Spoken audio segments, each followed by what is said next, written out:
Call the meeting to order. I pledge allegiance to the flag of the United States of America and to the republic for which it stands, one nation, under God, indivisible, with liberty and justice for all. Okay. We have a few announcements. Grafton Rex Fall Festival will take place this Sunday, October 15th from 11 a.m. to 3 p.m.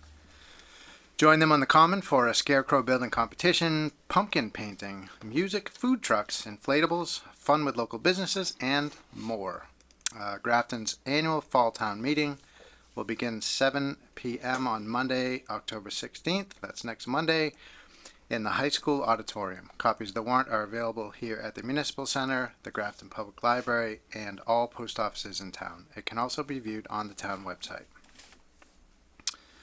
The Select Board and TA are looking for interested individuals to fill vacancies on the following boards and committees: Agriculture Commission, Cable TV Oversight, Council on Aging, the Grafton Cultural Council, Historic District Commission, Historical Commission, the Planning Board Associate Member, Recreation Commission, Veterans Advisory Committee, Waste Reduction and Recycling Committee. Letters of interest will be accepted until Thursday, October 19th, 2023. The Master Plan Working Group will hold their second community workshop on Thursday, October 19th at Grafton High School. The plan will combine existing conditions, community feedback, and data to create a vision, goals, and strategies for future investments. Stop by between the hours of 6 p.m. and 8 p.m. for informal discussions with the Master Plan Working Group members. Pizza and activity for children will be provided. Learn more and RSVP at graftonmasterplan.com. The Department of Public Health will host vaccine clinics this month here at the Municipal Center in the gymnasium. COVID-19 and the flu shots will be available Friday, October 20th, and shingles vaccines will be offered October 28th. Please contact the Grafton Board of Health to register. We have a Ask Me Anything with Ray and myself. We're going to be doing that at 7 p.m. on Thursday, October 26th. That will be done at the Community Barn on Wheeler Road. In the past, I believe we've done these at a library, so just a note, this is at the Community Barn. This event's an opportunity for you just to stop by, ask us basically about anything that you would like to in town. The Affordable Housing Trust will hold their second forum for the community input into the housing production plan at the Community Barn on November 8th at 8 p.m. Please come share your thoughts on Grafton's needs, goals, and strategies for housing. Okay. First up, we have a public hearing for a poll petition. Sure. The Select Board will hold a public hearing on the request of National Grid and Verizon New England, Inc. for permission to locate poles, wires, and fixtures, including the necessary sustaining and protecting fixtures along and across the following public way: North Main Street. National Grid to install one JO pole and remove one JO pole on North Main Street beginning at a point approximately 50 feet south of the center line of the intersection of Bridge Street and continuing approximately 15 feet in a westerly direction. National Grid is moving P104 away from the intersection of Bridge Street and North Main Street. This pole has been hit and broken several times over the course of the year by trucks turning right from Bridge Street onto North Main Street. National Grid would like to move the pole approximately 10 feet south of its current location and 5 feet further off the road. The public hearing will be held on October 10, 2023, in Conference Room A of the Grafton Memorial Municipal Center, located at 30 Providence Road, and via Zoom starting at 7 p.m. The Zoom link will be posted in the October 10, 2023 Select Board agenda. The purpose of this hearing is to provide an opportunity for public comment. Anyone wishing to attend may do so in person or via Zoom. Posted to the Town Bulletin Board and in the Grafton News on September 21st and September 28th, 2023. I move the board vote to open the public hearing. Second. I have a motion and a second. Any discussion? All those in favor? Aye. Aye. Motion carries. Okay. I believe we have somebody from National Grid here. Is that true?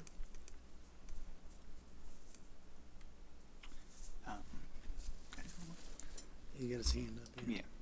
We have somebody who was an attendee, so we're going to promote him up. Okay, great.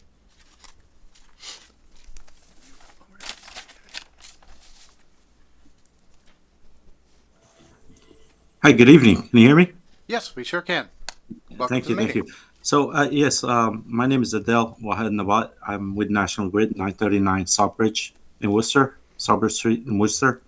Um, this is one of those poles that unfortunately it's been struck multiple times due to its current location, and National Grid is in favor of relocating it 10 feet away from its current location. Got it. So it's moving south and basically off the Off the road. street. Yeah, Yep, 5 feet back. perfect. Okay. Any questions or commentary on this from the board? This is a public hearing, so if there's anybody who wants to make a comment on this issue, come on up. Do we have anybody on Zoom? Nope. Okay, great. I'll take a motion. I move the board vote to close the public hearing. Second. Thank you. I have a motion and second. Any discussion? All those in favor? Aye. Motion carries. I move the board vote to approve and sign the North Main Street poll petition by National Grid. Second. I have a motion and a second. Any discussion? All those in favor? Aye. Motion carries. Excellent. Thank you, sir. Let's see. Next up, we have appointments. First up is the Council on Aging. Do we have Peggy? Hi, come on up.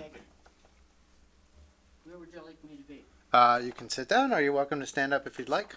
Your choice. And if you could just say your name and address, that'd be great.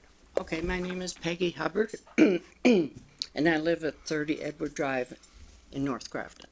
Great. And maybe you just want to talk us through, your background and why you're interested in this particular position. Okay, I have been attending the senior center for, I think, about 20 years. We moved here about 20 years ago, and basically started with just going to the exercise programs, and then gradually got more and more involved. I was asked if I would be interested in Council on Aging, and I thought about it for a while, and I thought, well, yes, I would. My background is such that I think that I could be of benefit. I'm a retired nurse. Most of my nursing career was in education, first of all of students, and then of nurses and of patients. My last job was education and research in osteoporosis, and if you know anything about osteoporosis, you realize that, excuse me, that's basically involving people in their late 50s and older. So obviously I had a lot of contact with seniors, and I really enjoyed that job. It was one-on-one education, which I covered various things with, from diet, exercise, and in the disease process. And many times, obviously, well, not obviously, I'm sorry, the incidence is higher in women than in men, but many times the husbands or sons or whatever would come in with the woman who was suffering from this particular issue. And so I got to speak to people as not just as individuals, but in a family setting. And the way I look at the Council on Aging is that we're trying to make people comfortable. Some are separated, some are widowed, sadly. And I think to make this place a place of comfort for them, to come for friendship and all the services. There are many, many services here. And I would like to support the services and be involved and help in whatever way I can. Does anybody have any questions? Yeah, fantastic. Thank you so much for the overview. Clearly, you bring a ton of skills to the table, and we really appreciate your interest. Any questions? So we couldn't possibly have any questions. Mark, do you? Just a comment. My dad used to volunteer for a similar role, and I just have to say it takes a special soul to do that. And thank you so much for volunteering and for asking to be a part of this. Thank you. Any other questions, comments? Every time I visit the senior center, somebody mentions how great the Grafton Senior Center in particular is in comparison to the surrounding towns, between the people, the staff, the programs, etc. And it does. It sounds like you're going to bring some enrichment to that. So thank you for being with us tonight. Well, I have personally, over the years, found I've become more involved and I have benefited from the support that I receive here too. So want to be able to spread that around, A hopefully. little bit of giving back. Great. Yes. Appreciate it. Well, thank you Okay. so much. I'll take a motion. I move the board vote to appoint Peggy Hubbard to the Council on Aging. Second. I have a motion and a second. Any discussion? All those in favor? Aye. Motion carries. Congratulations. Thank you. Well, thank you very much. Now, Right. do I just kind of slide out? You are welcome to Oh, stay, you can I stay. Yeah, stay. and we'll bore you to death, or you're welcome to leave, go home and that's watch okay Well, I too. might stay for the other, there are two other, Uh-huh. I don't know the people, but I kind of like to stay for that. You're welcome to it. And, Yeah, and Stay thank as you. long as you'd like, and you're Okay. always welcome back. We love an audience and love people to come to the meetings. So, Thank you very much. next up we have Lisa Yitz from the for the Board of Registrars. I believe we have Lisa on Zoom. Hi, Lisa. Hi, how are you? Doing great. Good evening, and welcome to the meeting. Yeah, same thing. If you just want to kind of give us your background and what your interest is with the Board of Registrars, and then we'll have a quick discussion. Sure. My husband and I bought property in Grafton 30 years ago, a little over 30 years ago. So always been a registered voter and been an active voter that time. I've been, involved with attending town meetings, involved with collecting signatures for nomination papers for town candidates for over 20 years.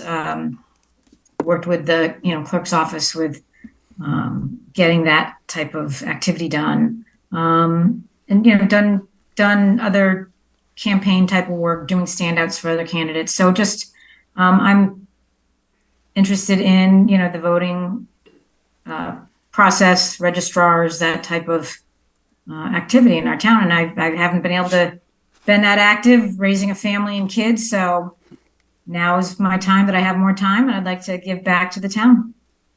Fantastic. Well, yeah, it's such an important part of municipal democracy. So we appreciate your interest. Any questions? All right. If not, I'll take a motion. I move the board vote to appoint Lisa Yitz to the Board of Registrars. Second. I have a motion and a second. Any discussion? All those in favor? Aye. Motion carries. Thank you so much, Lisa. Congratulations. Appreciate Thank you it. very much. All right. Have a good night. Thanks. Let's see. Next up, we have the tax title custodian, Jessica Messer. Do we have Jessica So here? Jessica's also here for the treasurer collector piece. You might There you go. just want Jessica to just come up for all of it. Absolutely. Absolutely. Hi. Hi, good evening. My name is Jessica Messer. I have been in Mass Municipal for a little over 10 years. I've done water, sewer, fire department, dispatching. In 2015, I placed in the treasurer collector's office in Sharon and discovered that that's what I liked most. I am a certified Mass Municipal collector. I will be testing in August of 2024 to be a certified Mass Municipal treasurer. I have 8 years in treasurer collector. I've been a treasurer collector for the last 2. But that's Yep. So we, I'll jump in there if that's good. Yeah. So we obviously posted the position. We interviewed a number of candidates, and Jessica was our preferred candidate, and so we're very thankful that she accepted the job. It's not easy to hire a treasurer collector in 2023, but Jessica brings a lot of experience, as she just mentioned, and we're looking forward to keeping that office moving in a forward direction. So very happy to have her on board. Absolutely. I'm also on the education committee for the Massachusetts Collector Treasurers Association as well. So Great. Awesome. I help mentor. I don't think people realize how technical that area is in municipal government. They don't. Mass general law is very tricky, but that is what caught my eye when I first entered that office in 2015. It's very particular about everything from your tax title to your collections, what you can and can't do. And Yep. that's what drives I'll, me. I'll tell you what, if you ever want to have a good time, interview a bunch of treasurer collectors. Yeah. It's, Now I'll I tell know you what I'm what, doing Saturday. I got a little taste of that flavor, I think. Yeah. I went into the treasurer collector office last year at one point and asked what I thought was a pretty simple question. And There's I got- no I simple. got There's no the simple most question. complicated but accurate answer that I could have ever expected. Yeah. And I was blown away by the amount of knowledge and sort of technical elements to that. So to get somebody with significant experience, it's really exciting. So Thank you. absolutely. We're very happy to have her on board. any Stuff.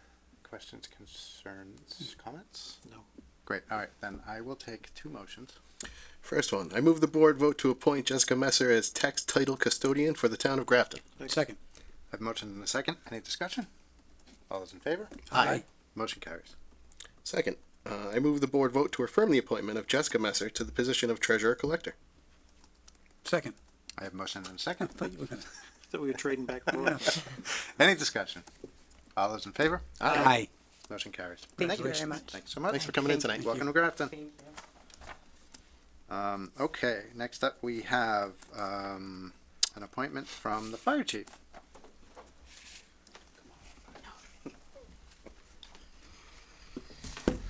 Good evening. Here to announce the appointment of Mark Beauregard as captain of Station 3 in South Grafton. Mark is a 20-year veteran as of next month of Grafton Fire.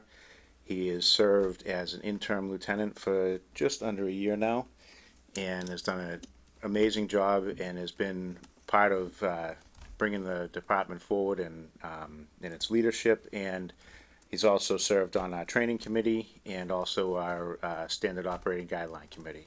So, Captain Mark Beauregard. Good evening. So just one comment on what you just said, the standard operating guidelines. We got your copy of the most recently done ones, so I forwarded that to board. We're going to discuss that after town meeting. So thanks for that. That's great. Really appreciate it. So, Mr. Beauregard, thanks so much for all your service. I really appreciate it. I'm not sure if you want to say anything, but you're more than welcome to. Not much, but Mr. Chairman, Yes, Mr. I move the board to vote to affirm the appointment of Lieutenant Mark Beauregard, my nephew, to the position of captain of Engine Company 3. Second. All right, I have a motion and a second. Any discussion? All those in favor? Aye. Motion carried. Thank you so much. Congratulations. thanks. All right, let's see. Next up, we have Director Adam Lapointe. Come on up. Good evening, everybody. Good So I guess I'll just tell you a little bit about myself since I'm following on everybody else. Been here for 2 months now. I'm the rec director here. Prior to my experience in Grafton, I worked as the assistant director at the Concord Recreation, which is a suburb of Boston. Pretty large operation, about $4 million. They had a health and wellness center along with what you would call your typical recreation programming, camp, things like that. This position is a little bit more, I guess, heartfelt for me. My wife and I started dating. We moved into Grafton. We got married at Highfields in Grafton. She actually grew up in Grafton. She's like, "You're in my school. Your office is in my school." So it's really cool to kind of connect the beginning part of my life back here. So really excited about what's to come for us in recreation and looking forward to working with all of you. So Nice. Any first impressions? You've been in for a couple months. I think the biggest thing is opportunity. I think there's a lot of opportunity. Jen, the prior director, did a really good job, but I think there's still even more opportunity to expand and grow our department through events, through offerings, things like that. So it'll just take some time to really kind of get my feet wet and get dirty out there in the fields and stuff, but definitely want to continue to grow what we have. So Absolutely. Well, I think I could speak on the board's behalf in saying that we're really excited to hear your ideas. Yeah. And welcome to Grafton. awesome. Thank you. Congratulations. Thank you very much. Thanks so much for coming in. Thanks. Coming in. All right, next up we have the Director of Payroll and Benefits, Kristen Pasicane. I move the board vote to affirm the appointment of Kristen Pasicane as the director of payroll and benefits. Second. I have a motion and a second. Any discussion? All those in favor? Aye. Motion carries. All right, next up, we were on to new business. So first up, we have a one-day beer and wine license for the Peppers Artful Events at the Grafton Public Library. Do we have somebody here to speak to that? Yes, I can. Come on up, Dana. Yeah, hi. Okay, so my understanding is that all the paperwork has been done. I just came to support them, but basically they were asking for a liquor license because there's an event that we're having at the library. It's on October 14th. It's a donor appreciation event to thank everyone who's given to the capital campaign. So it's like it's going to be 6:30 to 9. It's hors d'oeuvres, and there's an open bar, and we're going to have the, as you know, the community room is being reconstructed, so we're going to be in the second floor of the library, which is going to be really great. We're very excited about it. So it's pretty much a simple cocktail party to say thank you to everybody, and I don't know, that's about it. If you have any questions, we're looking forward to it. It's taken us a while to get the party organized, and but we're really pleased to move ahead and do it. So if you have any questions, I'm a library trustee, and I'm also the chair of the Grafton Public Library Capital Campaign. So Great. I just want to say thank you to everybody, all the citizens in Grafton who supported, and everybody who goes to the library has been so supportive. Every time anybody goes to the library and uses the services, really helps the town, as you know, because it's really important that our town uses the library. That's how state aid is based upon that. It's based upon the circulation and who comes to the library, and there's certain things that we need to do to maintain our certification. But anytime you go to the library and take out a book or take out a tape or go to an event or anything, you're helping. So I just want to say thank you to everybody. So if you have any questions, please ask me. So you have the platform. If you are still raising for capital needs, feel free to give a pitch. Oh, no, I don't think I'll do that, but, All right. we just appreciate everybody who's given their support, however they could, so. I just say thank you to everybody, and, we're looking forward to a great, having a great new library and continue. We've had some ups and downs with the recent flood, but things are proceeding, and I know William Blake's working really hard on it, and Evan, so I'm sure that's gonna work out. That is the second kudos I've heard on your work at the library this week. So, thanks for that. Thank you. Yeah, we're really counting on it. Any questions, comments, concerns? I will take a motion. I move the board vote to approve a one-day beer and wine license for Pepper's Artful Events at the Grafton Public Library on Saturday, October 14, 2023. Second. I have a motion and a second. Any discussion? All those in favor? Aye. Motion carries. Thank you very much, appreciate it. Thanks, Dana. Okay, next up we have Apple Tree Arts at 1 Grafton Common. I believe we've got Brandon online, so come on in, Brandon. Good evening. Hello. So yeah, we're Brandon, if you could just speak up. Oh, sure. Can you hear me okay? Yes, that's much better. Thank you. Great. So we put in our application for 2 separate events. They're both concerts. The first one is November 3rd, and it's a concert that we're partnering with WICN and hosting it in our location. It's a benefit concert for Brian Barlow, and we're just manning the bar, so to speak, for that. The second event is later in November. It's the Claflin Hill Chamber concert series that we do every year. So it's just the first concert in that series. Yep. Okay. Any questions on this application? No? Okay. I'll take a motion. I move the board vote to approve a one-day beer and wine license for Apple Tree Arts at 1 Grafton Common on November 3rd and November 18 of 2023. Second. I have a motion and a second. Any discussion? All those in favor? Aye. Motion carries. Thank you. All right. Next up, we have the FY24 Capital and Road Stabilization Fund procedure. So this is our process to contemplate as a board whether we want to raise the stabilization funds for capital stabilization and road stabilization. We can raise those up to 2.5%. in line with Mass General Law. So this is the discussion to decide to do that, and if we do, to send a note along, a certified note, indicating that we wish to do that. Any questions? Mark, do you know what this is all about? Yeah, sort of. Okay. All right. No, I'm all set. I'm fine. Motion. So take a motion. I move that the board vote to instruct the Board of Assessors to raise $1,575,937.50 for road stabilization account and $840,500 for the capital stabilization account for a total of $2,416,437.50. Second. I have a motion and a second. Any discussion? All those in favor? Aye. Motion carries. Great.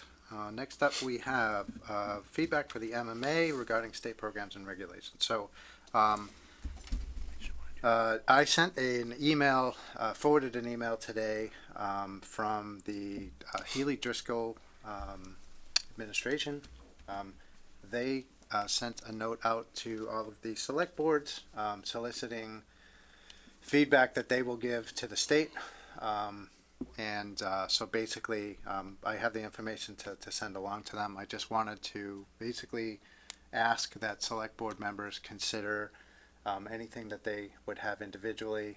You can just send me anything that you want to pass along to the state. I'll compile that on behalf of the board and just send that off to that email address. I need to get this into them by October 20th. So sometime over the next week would be great. Really, that was just the agenda item. So any questions on that? Okay, great. Moving on. Next up, we have the strategic planning overview, and Evan is going to lead us in that discussion. I sure am. So Will's gonna put something up for us that I've been working on kind of in the background. As you're all aware, every year we do a Grafton Select Board goal meeting where we set goals for the upcoming year and we review what's happened in the past. And so now we are using a product called Clear Plans. It's part of our ClearGov software package. And so what I did was I took our fiscal 22, your fiscal 22 goals, and I entered them into this new software. So, Will, if you could go to our SWOT analysis. So it's pretty neat. So this is all of the data that the board came up with at our last goal or our goals meeting in fiscal 22. This is the SWOT analysis, which stands for strengths, weaknesses, opportunities, and threats, which is really key to start outlining your goals. So that's something that I think is obviously paramount, but I do like the way that this lays it all out and makes it actionable. If you could go to plan status and progress, well. So this is, you'll get a link. This will be a public link. It's just needs to be refined a little bit. I'm still working through what all the different options are for us. But this takes all the goals that you had set and shows you your progress over time. So part of the problem is that, not the problem, but part of the deceiving thing is I'm entering them all as though they happened on July 1st.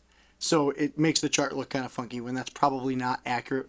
But we also weren't tracking the goals in that manner while we were doing this process because we didn't have this tool. So, well, if you go to focus areas. So these are all your goals for fiscal 22. And the cool thing is that you can break them down into smaller focus areas. So when you set a goal for diversity inclusion, you actually had 4 sub goals in there. You can actually click on diversity and inclusion. It's going to bring you down to another layer. And then it's going to show us the overall progress of each action item, like hire a DE&I consultant, blah, blah, so on, not blah, blah, blah, so on and so forth as we go down. And then we can track whether they're on track, whether they're complete. Are they disrupted? Is there a major disruption that might say we need to revisit this goal because we're not going to be able to complete it? And and you can also mark things as future, meaning we haven't even started touching them yet, and maybe they need to be carried forward. So it is a really neat tool. You can actually break down the little arrow on the left by, say, salary and classification, or pick one, doesn't matter. And you can just continually drill down through all of these things. So it is a pretty neat tool. We aren't using it to its potential because we did not create our goals in fiscal 22 knowing that this is a tool that we're going to have to be able to do all these things. But it is really cool and really functional. And so I've almost done with fiscal 22. I've started fiscal 23 goals, and we'll have those both as links available both on the website and through our budget book when we build that for the upcoming budget season. So we'll be able to carry these forward through the budget books as we go. So that's a really neat tool. Will, do you want to move over to the PowerPoint? I can do that. Thank you. So in doing this work, and we've all had conversations about this at the board level, these goals are great. They're hard to track and they're hard for us to stay on topic with because they kind of get put in place and then not discussed again until months later, sometimes even, the next year when we say, how did we do? It's just an easy thing kind of to back burner.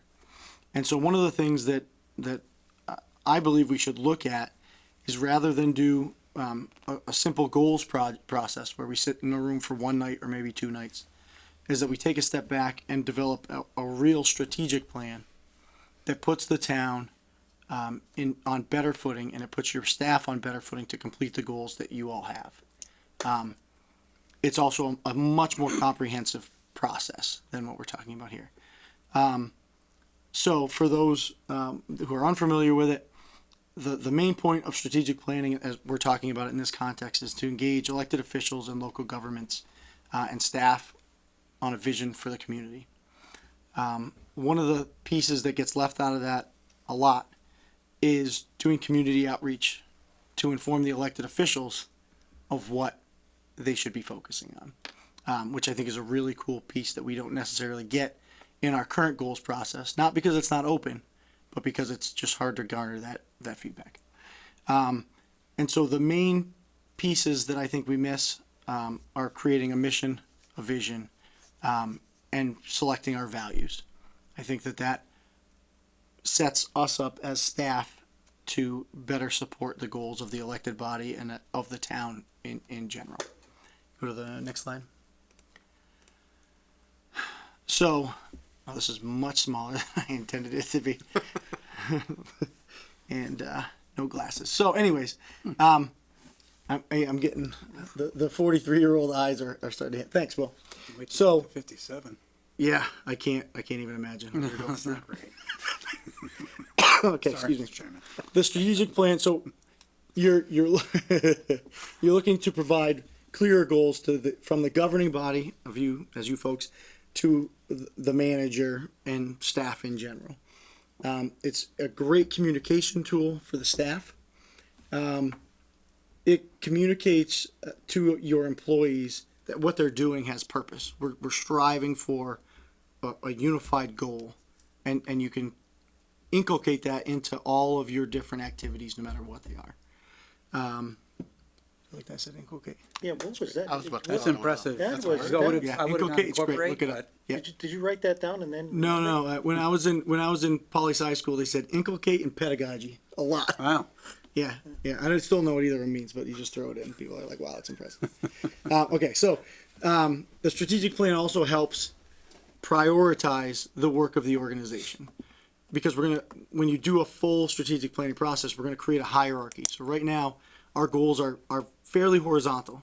There are some that logically you put higher importance on, right? If it's increase social supports for seniors versus reduce paper, you're going to focus on the seniors before you work on the paper. It's just naturally how we're set up to operate. But there's a lot of things that are nuanced and finite that we don't know. We kind of pick our way through, or one of you talks to us more about another issue, and that becomes prioritized rather than setting a unified front on how we should be doing that. And then the last point is if you talk to local government managers, and you'll see this in some of the documentation that I gave you tonight, which I will go over briefly. They're pretty universally, managers universally support the idea of strategic planning and think that it has a positive outcome for the community. Nice. So there's three basic approaches that I'm going to talk to you about, and then we'll just look at this packet I gave out really quickly. So we have three options as I see it. One is the hybrid approach using clear plans, which is we'll do the same goals process, but now that we have clear plans, we'll be able to break those down and probably create better goals that are more well defined and measurable. That's one of the key problems with our goals now is they're either met or not met. There's not really a in between. That process to me would probably continue to be light on community input. It's light on general staff input because you're really only getting myself and William. And then we haven't really spent any time creating a mission and vision for the town of Grafton. We could do a town staff-led process, which would be led by probably myself and William. We'd probably be able to get some better community outreach there, do a survey of some kind. We would go through a visioning process. And we would be focused, I think, a lot more on staff capacity, because I think that's another key component that we miss often is that we have all these great goals and they're awesome things to do for the community, but we don't have the people and the time and the resources to actually attain that goal in any meaningful way. And the third is a consultant-led process. And the benefits to that are generally they're disinterested third party, meaning their job's not impacted by this. They're just trying to put together a document that is usable for the community and sends us in a direction that you all have chosen. They would help create a lasting mission and vision for Grafton, which I think personally is missing. It really does help the organization to have that mission and vision that you can get behind and push towards in your daily activities. And then generally the consultant-led process has better staff input, because the staff are not giving their input to me in general, right? It helps take that supervisee component out. So with that said, as our options, I gave out a packet to all the board members. If you were watching at home or you are a resident, all of these are on the website in the same order in which we gave them out. Amber was very clear that they needed to be the same order. The first document is called Strategic Planning in Small Communities. It is a manual that we have access to as a member community for ICMA on the value of strategic planning. And I honestly think it's a very good document. I have a whole bunch of documents that I used when I was teaching at Anna Maria. Honestly, I think that this is better and more geared to what we do here in local government. I've also given out a number of different things, one being Shrewsbury's strategic plan, Westboro's strategic plan, and then their planning service, Westboro's strategic planning services summary, which is extremely detailed. It's 118 pages long. I don't expect that you would read all of it, but it does have some really, gives you the depth in which you can go in this process. So it looks like the Westboro plan was consultant-led? As was the Shrewsbury one. It was too, okay. I believe the Millbury one, I looked at ones just kind of around us. The Millbury one was as well. I believe that's partially driven because I believe it's eligible for a community compact grant, which we are not eligible in fiscal 24. We would be in fiscal 25. To help fund the consultant-led process. Exactly. Okay. Yep. So that's kind of the high-level presentation of it all.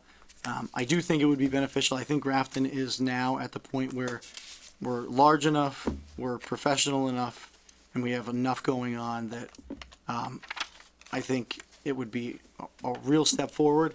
And I really think you'd get a lot of buy-in from the staff to have a clear set of goals that we're trying to work towards. We did this strategic planning process at a nonprofit I worked at years ago, and it really was impactful. I mean, we had, we spent some time on values, and we came up with 5 values words, and the amount of those words that showed up in people's offices, on the wall, and just supported their daily activities, that those were their key words, was amazing to me. And I think it was, as I've said, it's very impactful. So I think no matter what option the board winds up going with, I think it's all beneficial. But I think the most robust process we can do would be great. Mr. Allen. Mr. Chairman, thank you. So this reminds me of my life for the last 25 years of being held accountable by my organizations that I work for. And they use these systems for smart goal planning, the measurable goals and all that. Yep. So we used it as the most recent iteration of my career, part of my career, was about the president had his vision. He or she laid it out to his or her lieutenants, and it just went down throughout the organization. So each of us would have some sort of a part of that building block Right. to feed up to and support that goal. And there would probably be 3 from the president-ish, sometimes 5. Yep. And everybody had their piece of it. It really was just about accountability, though. It really was about the review process, and did you do what you were supposed to do to support that goal, which in a lot of cases is a really good thing. But I'm getting the sense that this is more about a planning tool than an accountability tool. And that would be my question. Is it about accountability or more as a guide? And both are great. I'm just curious as to how you would use that or how we would use that. So personally, I think if you build a strategic plan well, it does both of those things, honestly. So I've seen plenty of strategic plans that are, and you see it more in the private sector, they're accountability driven. We want to hit our numbers. I have friends in the corporate sector. I mean, that's what they're about. How do we get you to make me more money? Right? And that's okay. In government, it works a little bit differently because, we're all accountable to you folks and to the residents. And really it's, what do the residents want their town to be? And what do you as elected officials think are goals that are going to get us there?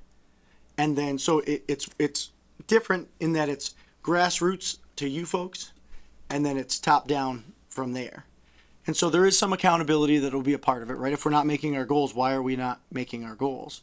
But one of the things that I've found after switching from the private sector to the public sector is that the people that do this type of work, they want to do a good job.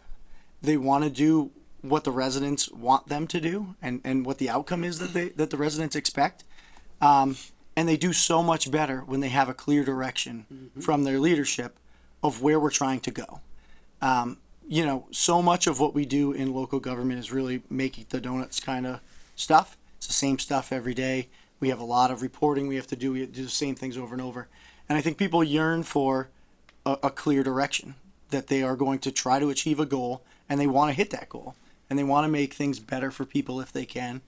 And so I in a roundabout way, again, I answered it in maybe the first sentence, but I think it's both. I think if we do it well, we're going to create something that is a tool that's going to help people both better enjoy their work and be more effective at it, while also giving us some benchmarks to say, we're not reducing paper.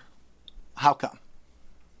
And help us be more introspective with these key indicators that we're either meeting or not meeting. It's so interesting to see how the public and private sector are intersecting, because that's a key factor. There's a concept of the 6 factors of worker productivity, and one of them is leadership laying out a very clear goal and objectives for the organization, so everybody knows. Okay, this is what I'm going to do. Right.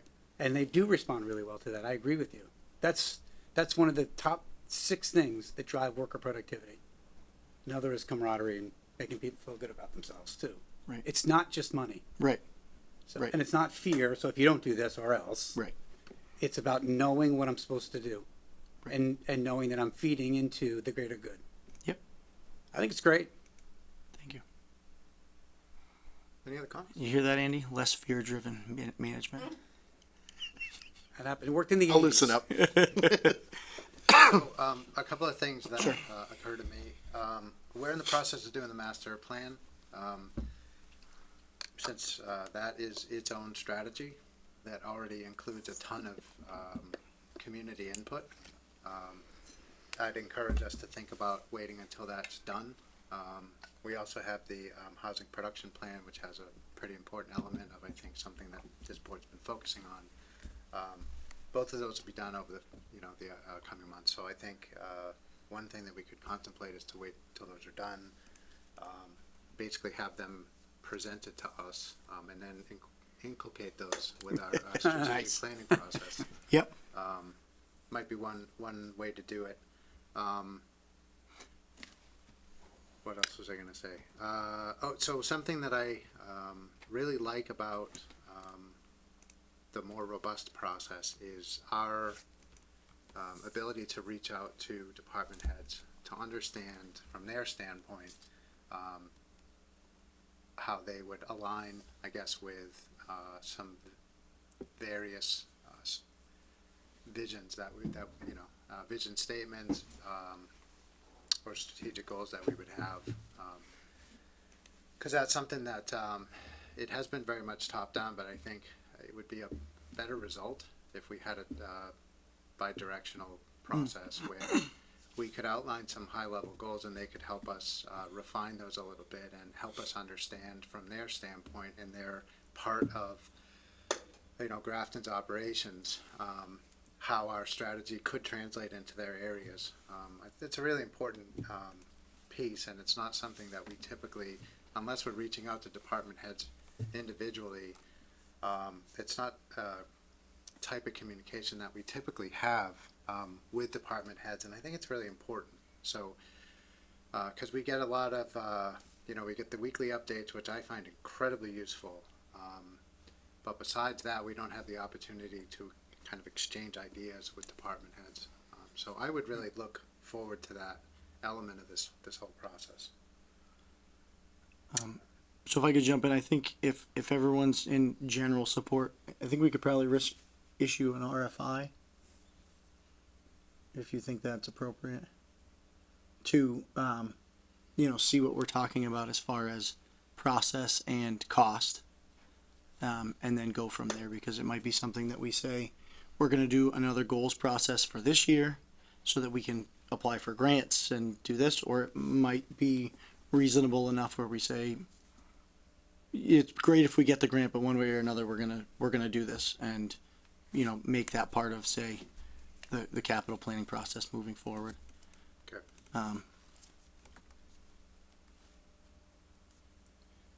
Yeah, so if the board's amenable to that? Yep, definitely. Yes, sir. Okay, Okay, great. Thank you. Thank you. All right, let's see, next up. I wanted to go back quickly. I don't know if there was an updated email sent, but the Healy Driscoll feedback in the original email said it's due this Friday, not, I think you said the 20th. I was going with the most recent email, which indicated October 20th. Let's see.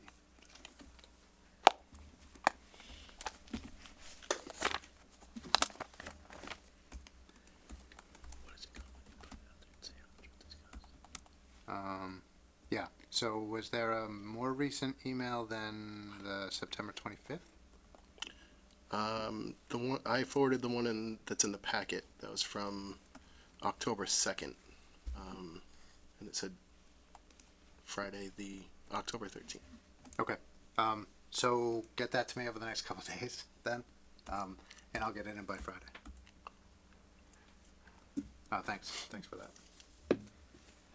All right, so next up we have a review of the FMLA policy. Over to you, William.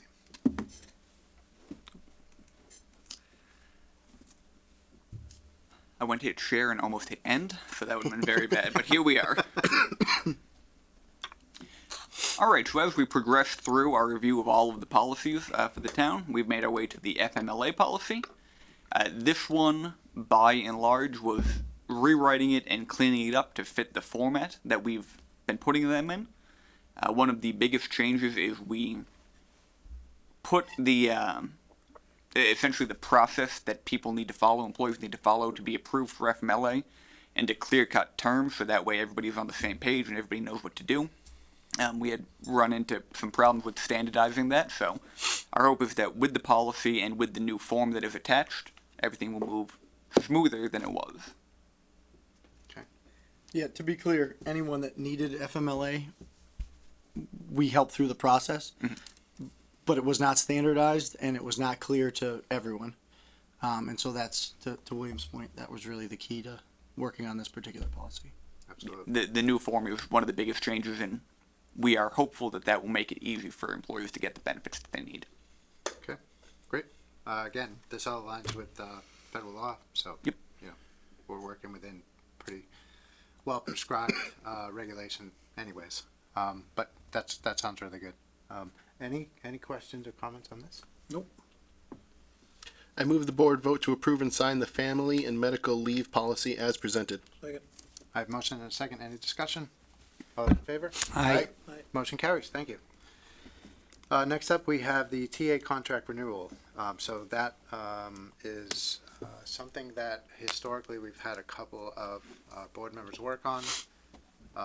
So I think, and generally the process would be that we would go into executive session to discuss any guidelines that the board wants to give with regards to that contract negotiation with Evan.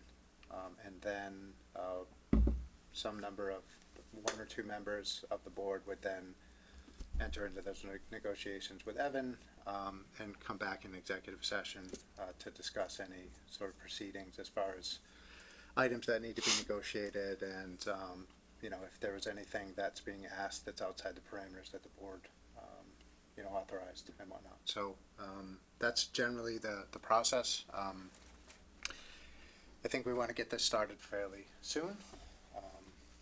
So I guess if anybody is interested in being on the negotiation, I thought, Ray, you might be interested in that.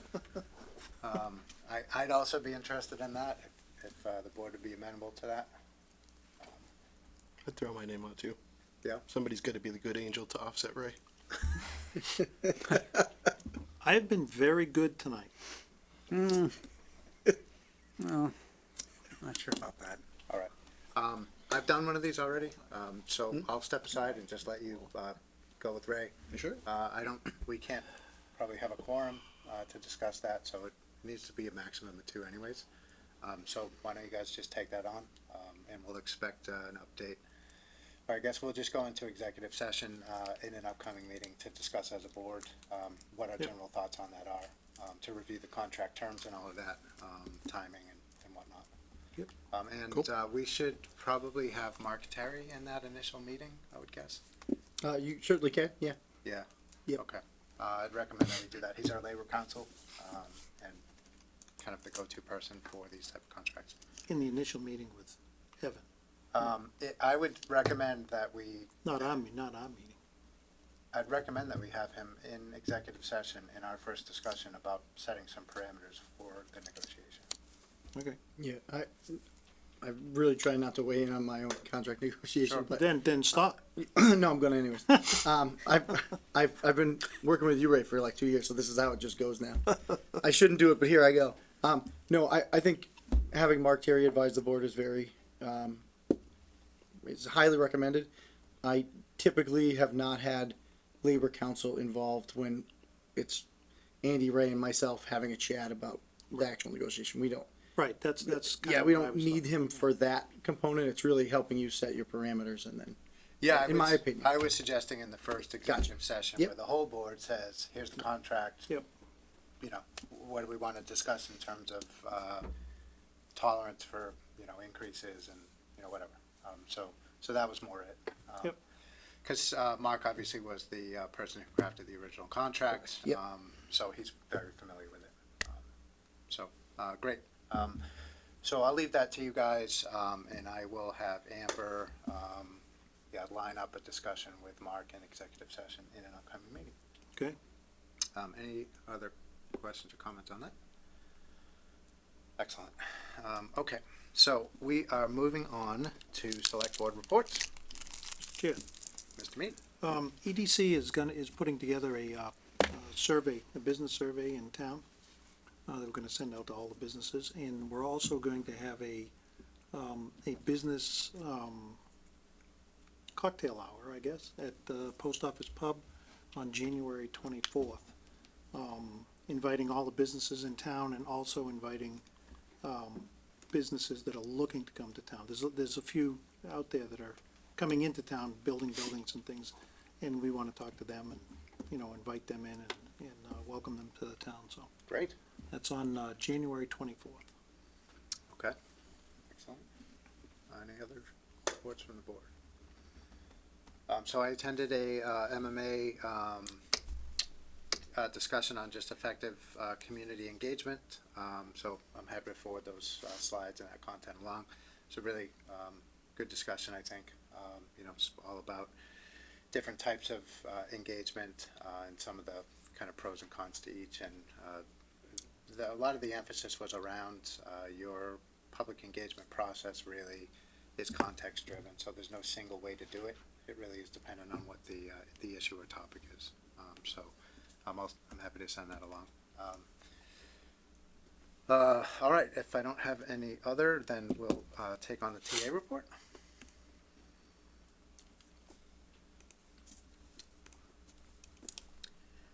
All right, so keeping what we've been doing, a lot of these are kind of status quo and probably will be for the upcoming months because of the winter conditions and everything. Major update, we do have our flashing pedestrian signs. I should probably change how that reads.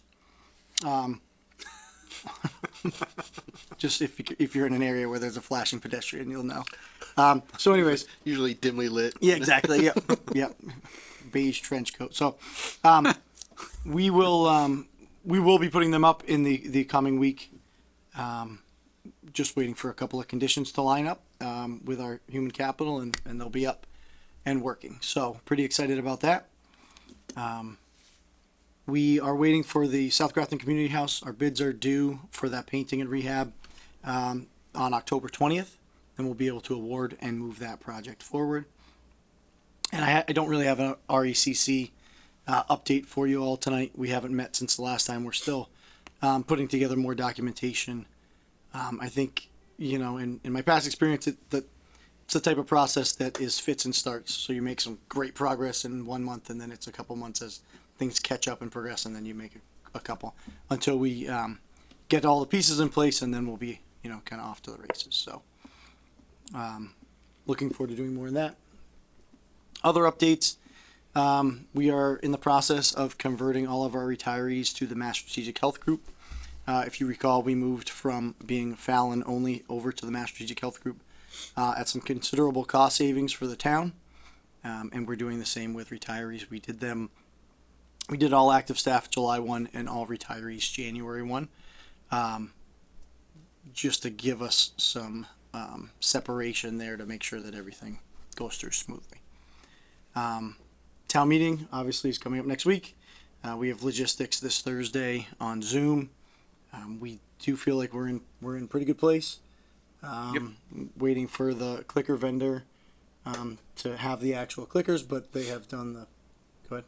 I actually got an email about that today. They'll be here on Thursday. Okay, great. So we're in great shape. And so just the logistics is really all that we have left, and then we're going to be in good shape. The Board of Assessors met today to approve NearMap. That's our new mapping software we've been talking about. And really, really excited to have that on board. The capabilities of that software are so much beyond what we're currently using that I think it's going to make a huge difference for multiple departments. We started our pre-budgeting meetings. We're heading into budget season again. And so those are going really well. As part of that conversation, I think, I don't think I've sent this out to all the board members yet. We did get our free cash certified last week, and we certified at $3.65 million. which, if anybody recalls, the previous year was 1.7. So it's a huge difference. We've been really focused on closing out things that impact free cash, old grants, old outlays that are sitting there on the books that have been there for a long time. We were able to clean a lot of that up. We were also able to be conservative in a couple places. And then a big driver has been our grant awards. So we outlaid money to do certain projects that then became grant eligible, and we got the grant and retroactively applied it towards the project. So all of that is great work by your department heads, and that really drove up what we're going to be looking at for capital spending and for hopefully some OPEB and some stabilization funds. Great. So just for the future, I guess that wasn't a topic of discussion when we discussed free cash certification last year. Mm-hmm. The grants kind of back-ended process. Yep. That would have been helpful, I think. So we are putting together our grant tracker again. Yep. It's one of those things where if you're not reminding people, they're getting the grants and they're doing the work, but they're not plugging it into the Excel. Sure. So we're cleaning that up, and I fully plan as we get into budget season to talk about that with the select board and with the finance committee about what we're doing to drive that a little bit. Right.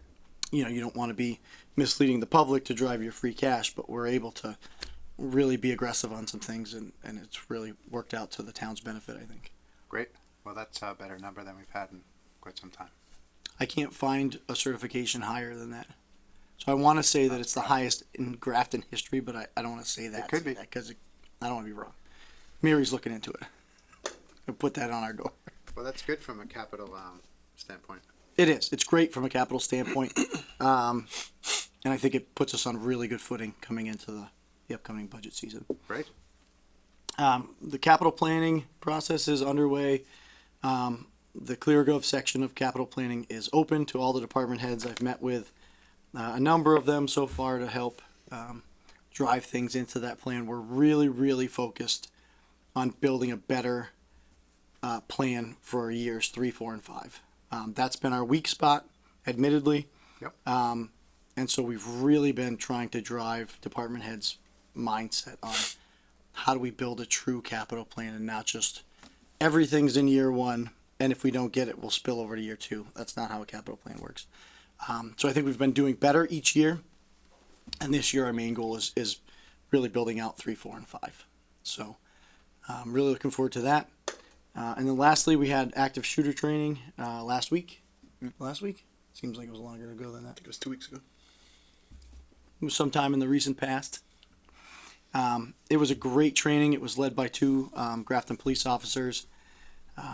We did a lot of drills, a lot of really good team building, and I was very, very impressed with both the staff's level of dedication to the training and also how well they performed in really using their critical thinking skills to take action when action is needed. So really, kudos to them. They did they really, honestly, I was blown away by how well this building performed, and how seriously they took it. So, really good. We're gonna follow up that active shooter training with CPR, AED, and Narcan training for everyone in the building, and so we'll be doing that in the next quarter.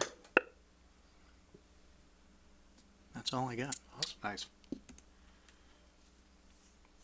Did you want to talk at all about the First Amendment audit? I thought that was interesting, and it's it's also one of those things that I think maybe the public doesn't realize happens in Grafton. Sure.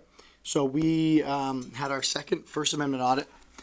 For those who don't know, a First Amendment audit is when a person comes in, or in this case people, and they record via video and audio basically a tour through the building.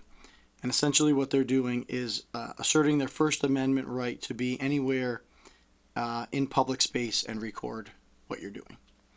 So they go in and out of offices. I will say that our staff were much better trained this time on what to expect. It was fairly uneventful. We had a couple of little hiccups maybe, but overall, actually the gentleman doing the audit came in to tell us to keep up the good work. and we chatted about general things for a while. There was one altercation with a resident, which we weren't able to control. But that was pretty much it. So it was actually a pretty uneventful event. It takes up kind of a lot of time, you know, as we navigate that. But again, to give kudos to staff, really took to heart the trainings that we've done, because it is, you know, we actually the auditor and myself talked about how it feels like a very invasive process, and you know, he disagreed with the definition of putting a camera in your face and things like that.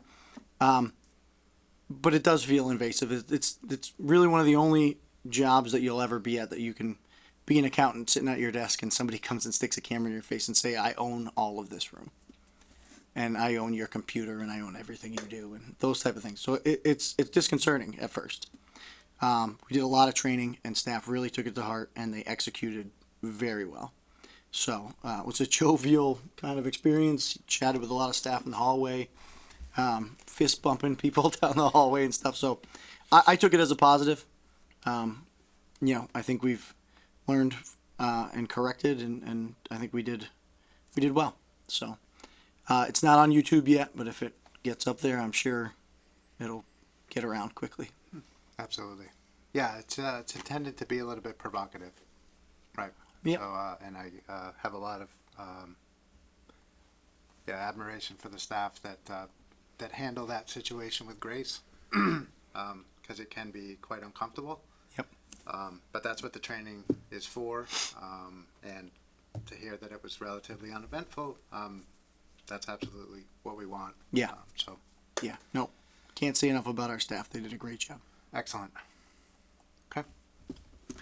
I wanted to hop in there quick just to reassure people that there are still areas where they aren't allowed to go. They're not nowhere where there's sensitive information that could get out. That's not something, you know, in case people may have a concern about. Yes, that's a great point, Andy. So that is a lesson that we definitely learned after the first audit, was how to protect areas that, you know, we're not trying to unnecessarily restrict people from accessing public space, but, you know, we don't need people behind the computers in the human resources office where there's potentially, you know, private information. So we did a much better job of placarding those areas and following the law when it comes to keeping people out. So, yeah, that worked out really well too. That's a great point. Thank you. Excellent. Okay, we can move on to correspondence. Does anybody have anything that they wanted to discuss? Nope. All right, very good. I figured we'd call out the kudos to Officer Coggins that we received from Mr. Chalupka over correspondence. Always love to hear good things about people going above and beyond, helping out residents. Absolutely. Yep. Okay. We have meeting minutes next. Sure. Move the board vote to approve the meeting minutes for September 5 and September 19 of 2023 as written. Second. I have a motion and a second. Any discussion? All those in favor? Aye. Aye. The motion carries. All right, next up we have executive session. So citing General Law, Chapter 30A, Section 21A3, the purpose of this executive session is to discuss strategy with respect to collective bargaining or litigation. If an open meeting may have a detrimental effect on the bargaining or litigation position of the public body, which I chaired, so declare. The topic of this executive session will be current and pending litigation. The board will reconvene an open session only after this executive session to adjourn. I will motion to enter executive session. Before we do that, Under roll call vote. I think we skipped over the opportunity for public comment. Oh, you are absolutely right. Do we have any public comment? You have no hands on Zoom. Okay, great. Motion stands. Colleen? All right. That's great. So I have a motion and a second. Any discussion by roll call? Mr. Mead? Mead eye. Mr. Alamo? Alamo, aye. Austin, aye? Jefferson, aye. All right, we are in executive session.